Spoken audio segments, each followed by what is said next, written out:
I mean, Amazing Spider-Man 2 is barely in cinemas yet, but obviously Amazing Spider-Man 3 we know is coming. What would you say fans can expect from Amazing Spider-Man 3?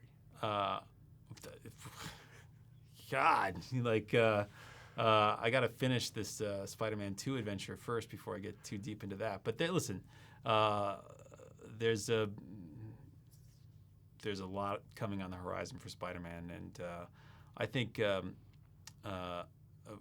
you know what? I don't want to get too deep into that. We're still figuring that out, but it ain't going to be easy for Peter Parker in the future. I think you understand that when you finish this movie.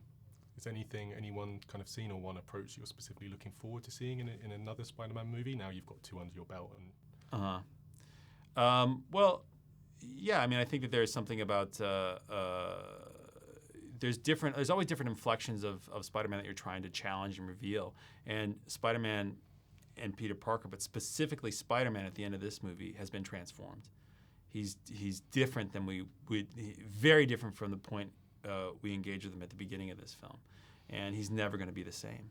And there are certain things that he was, there's certain parts of his character that he was, I think, not as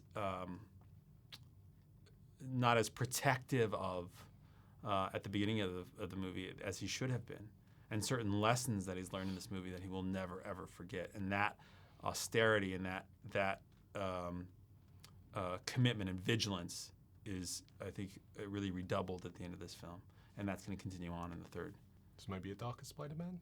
I don't know if it's going to be darker, but we'll see. Darker is a really weird word because it means different things to different people, and but we'll see.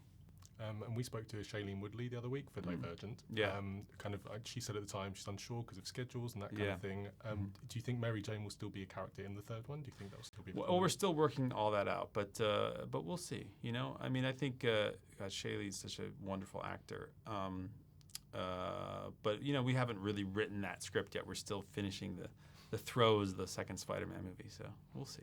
I don't know. You know, I think there's a lot of momentum and power building behind Harry, especially now that he's healthy and but still powerful and still owns. You know, I think it's very obvious that the root of all evil in this Spider-Man, in the Amazing Spider-Man universe, is coming from Oscorp, and that's Harry's. You know, like that Harry runs the show there. So.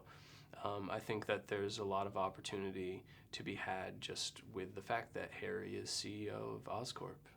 I think there's a lot of, I would imagine in the third one, there would be a lot of focus on with great power comes great responsibility, you know, to an even higher level. That, I mean, I'm assuming, I have no idea, they haven't written it yet. But I would imagine as if that theme hasn't already been explored in an immense way, it'll be really, you're going to have to delve into it in the third. It's a good question because it's something that I think about a lot, but I don't have an answer right now. I think we're dealing with really interesting themes in this one. There are certain things that I'm really excited about in the character of Max Dillon and the character of Harry Osborn, and this idea that we are all an equal split of good and evil, whereas I think we like to think we're just good. And we like to keep evil at arm's length. There's something very interesting and important about acknowledging the darkness in all of us. And I think Max and Harry symbolize these things, and Peter symbolizes it too. Peter has the choice to go either way with the power that he's given. And being a bullied kid and being a kid that had a rough go at growing up, being orphaned, you kind of... You think even higher of him because he should have the tendency of going the other way, kind of crapping on the people that once crapped on him, kind of thing.